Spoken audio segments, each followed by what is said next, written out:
नमस्कार दोस्तों, बहुत बहुत स्वागत करता हूँ आपका सप्ते में देते में। मेरा नाम है सुशांत साक्या। जैसे कि हम लोग ने पिछली वीडियो में देखा था, मैंने बताया था आपको हिंद एवं साम्राज्य के बारे में। तो आज हम लोग पढ़ेंगे पार्थियन एवं शकों के बारे में, ठीक है। तो जैसा कि मैंने बताया था कि आपको मौर्यकालीन के पतन के बाद, मौर्य काल के पतन के बाद जो है विदेशी आक्रमण, ठीक है।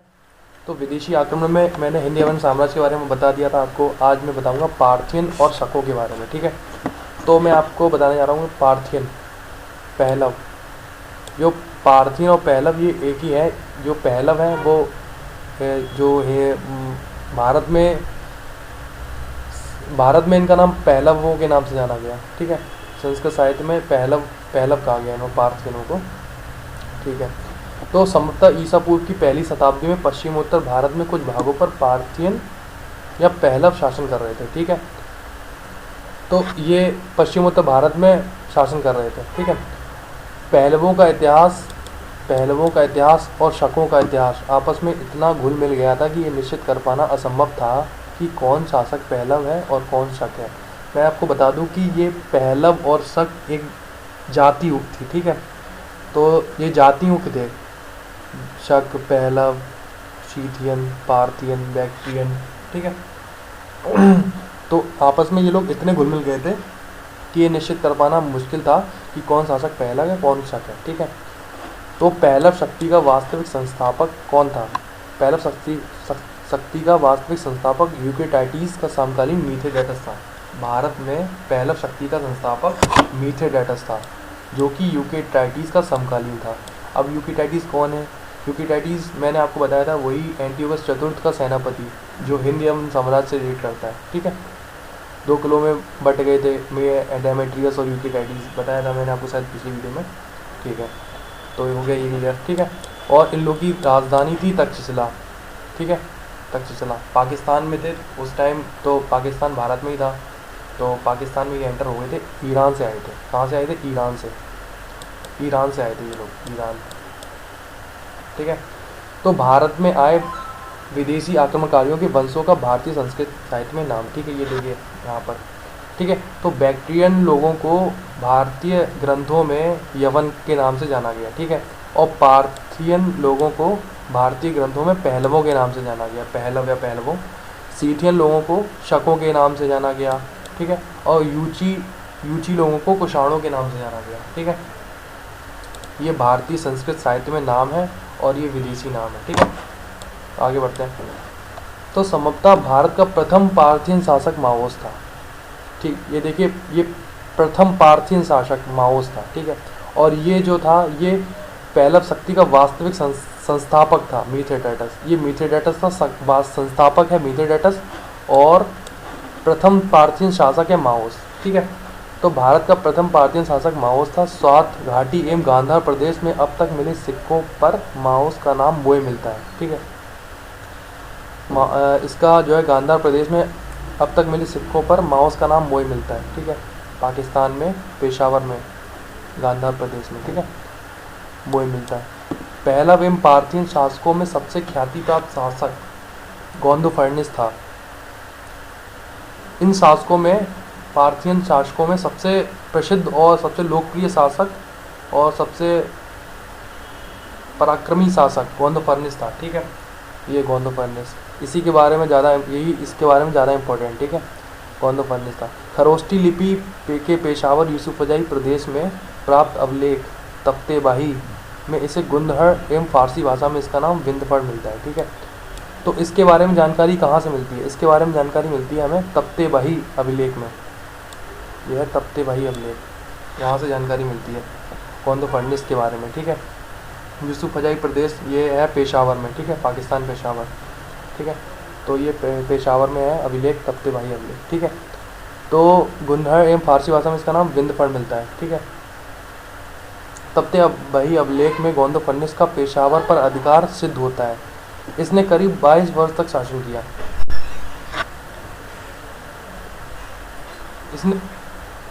इसने कभी तो गोंदफर्निस ने करीब 22 वर्ष तक शासन किया, ठीक है। आगे बढ़ते हैं हम लोग। गोंदफर्निस के शासनकाल में प्रथम ईसाई धर्म प्रचारक सेंट थॉमस बारह था। ये बहुत ही इंपॉर्टेंट क्वेश्चन है।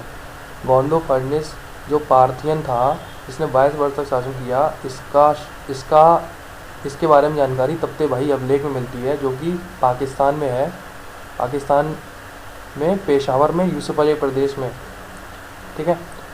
तो इसके शासनकाल में प्रथम ईसाई धर्म प्रचारक सेंट थॉमस भारत आया। सेंट थॉमस भारत आया इसके शासनकाल में। सेंट थॉमस प्रथम ईसाई धर्म प्रचारक था जो भारत आया था, ठीक है। कालांतर में सेंट थॉमस की मद्रास के समीप मिलायपुर में नामक स्थान पर हत्या कर दी गई। इसकी तमिल में हत्या हुई, ठीक है, साउथ में इसकी हत्या कर दी गई। कुछ समय पश्चात यूची जातीय कबीलों ने भारतीय पारसियन सत्ता को तहस नहस कर दिया। कुछ समय बाद जो है यूची जो जिसे कुषाणों के नाम से जाना गया भारतीय ग्रंथों में, कुषाणों ने यूचियों ने इस पारसियन सत्ता को तहस नहस कर दिया, ठीक है। अब इसके बाद हम लोग जब ये जो है इसके बाद कुषाण लोग आ जाएंगे। कुषाणों ने ख़त्म कर दिया पारसियन सत्ता को, ठीक है। तो हम लोग का जो पारसियन साम्राज्य था वो ठीक है ख़त्म हो गया। इतना ही पढ़ना है, इससे ज़्यादा नहीं, बहुत है इतना।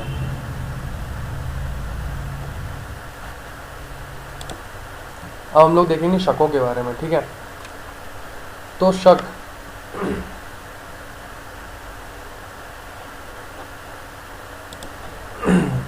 तो हम लोग देखेंगे शकों के बारे में, सीथियनों के बारे में, ठीक है।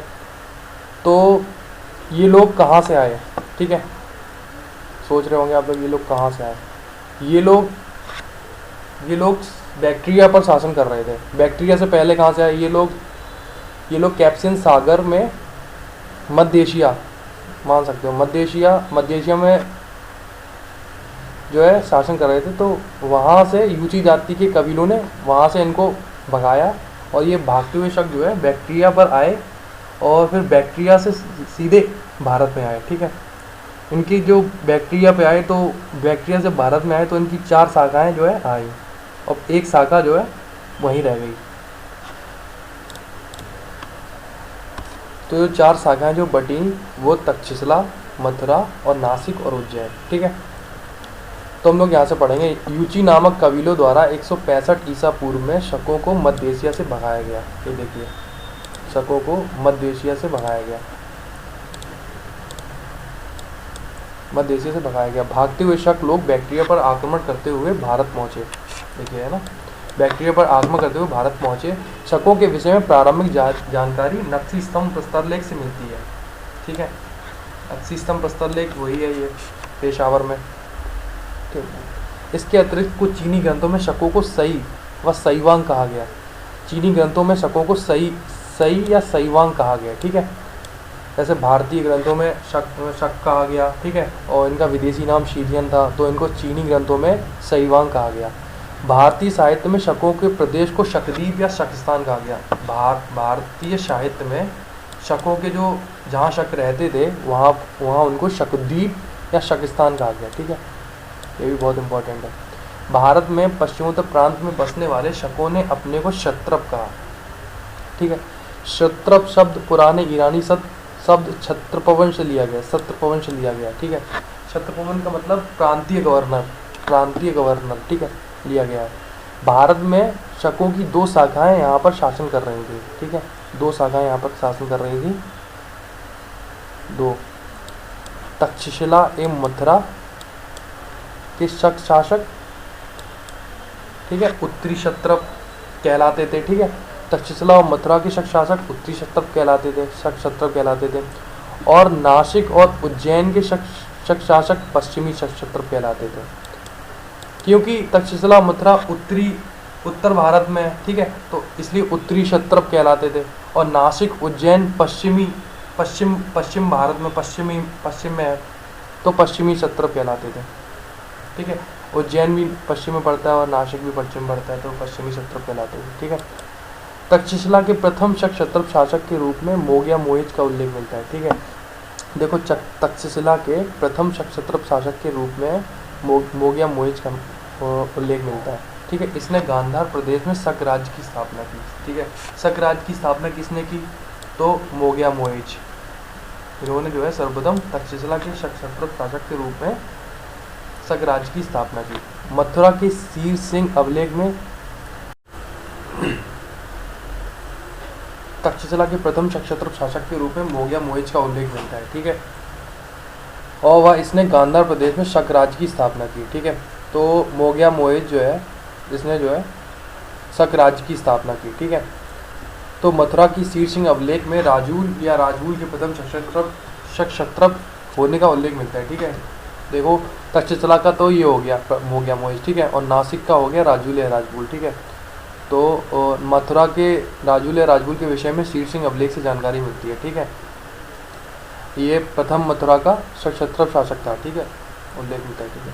और नासिक में आ गया है, नासिक के शासन करने वाला प्रथम क्षयरात वंश का क्षत्रप भूमक था। ये बहुत इंपॉर्टेंट, नासिक और उज्जैन वाला पोर्शन बहुत इंपॉर्टेंट है, ठीक है। तो नासिक में शासन करने वाला क्षयरात वंश का क्षत्रप भूमक था। भूमक के बाद क्षयरात वंश के योग्य शासक नहपान गद्दी पर बैठा। नहपान ने अपनी मुद्राओं में राजा की उपाधि धारण की, ठीक है। सातवाहन नरेश गौतमी सतकर्णी ने नहपान को परास्त कर उसकी हत्या कर दी, ठीक है। सातवाहन नरेश गौतमी सतकर्णी ने नहपान को परास्त कर उसकी हत्या कर दी और उसकी जो उसके सिक्कों पर अपना नाम खुदवाया था, उसके चांदी के सिक्कों पर अपना नाम खुदवाया था, ठीक है, गौतमी सतकर्णी ने, ठीक है। उज्जैन का प्रथम क्षत्रप शासक कार्दमक वंश का चष्टन था, ठीक है। और चष्टन ने अपने अभिलेख में शक संवत का प्रयोग किया, ठीक है, जो कि कैलेंडर था शक संवत। चष्टन के बाद उसका पौत्र कार्दमक वंश का रुद्रदामन गद्दी पर बैठा। रुद्रदामन बहुत इंपॉर्टेंट है, जो कार्दमक चष्टन, ठीक है। चष्टन के बाद कार्दमक वंश का रुद्रदामन गद्दी पर बैठा। रुद्रदामन इस वंश का सबसे योग्य शासक था, ठीक है। रुद्रदामन के विषय में विस्तृत जानकारी जूनागढ़ अभिलेख से मिलती है। इसके बारे में जानकारी जूनागढ़ अभिलेख से मिलती है, ठीक है। इसी अभिलेख में रुद्रदामन द्वारा सातवाहन नरेश दक्षिणापथ स्वामी सतकर्णी को 2 बार पराजित करने का विवरण मिलता है, ठीक है। इसने जो है गौतमी सतकर्णी को 2 बार पराजित करने का उल्लेख मिलता है। किस अभिलेख में मिलता है? जूनागढ़ अभिलेख से ही मिलता है, ठीक है। इसने चंद्रगुप्त मौर्य के मंत्री द्वारा बनवाई गई सुदर्शन झील, ये बहुत इंपॉर्टेंट क्वेश्चन है। इसने चंद्रगुप्त मौर्य के मंत्री द्वारा बनवाई गई सुदर्शन झील के पुनर्निर्माण में भारी धन व्यय कराया, ठीक है। 4वीं शताब्दी के अंत में चंद्रगुप्त द्वितीय गुप्त साम्राज्य के थे। इस वंश के अंतिम शासक रुद्रसिंह तृतीय की हत्या कर शकों के क्षेत्र को अपने गुप्त साम्राज्य में मिला लिया, ठीक है। इन्होंने रुद्रसिंह तृतीय की हत्या करके शकों के क्षेत्र को गुप्त साम्राज्य में मिला लिया, ठीक है। यहाँ से शक समाप्त हो जाता है, ठीक है। इसके बाद कुषाण आएंगे। ये पैरेलल में ही चल रहा था वैसे देखा जाए तो, ठीक है। मतलब वो भी शासन कर रहे थे, वो भी कर रहे थे, तो ये सब समकालीन थे एक दूसरे के, ठीक है। तो आज के लिए इतना ही। अगली वीडियो में हम कुषाण वंश के बारे में पढ़ाएंगे। कुषाण वंश बहुत ही इम्पोर्टेंट है। तो कुषाण वंश से पहले हम लोग को ये जो विदेशी आक्रमण हुए इनके बारे में बहुत अच्छी तरह से जानना चाहिए, समझना चाहिए। और जो है ये बहुत ही अच्छे नोट्स हैं। अगर आप लोग इस नोट्स को कॉपी करते हैं तो शायद ही कोई क्वेश्चन इसमें से छूटेगा, ठीक है दोस्तों। आज के लिए इतना ही। और आपको अगर मेरी वीडियो अच्छी लगती है तो प्लीज़ लाइक करें और कमेंट करके बताएं कि क्या गलतियां हैं और उससे मैं सुधार कर सकूं। तो और मोटिवेट होता हूं आपके कमेंट से, अगर आप कमेंट आते हैं तो। थैंक यू दोस्तों, आज के लिए इतना ही। धन्यवाद।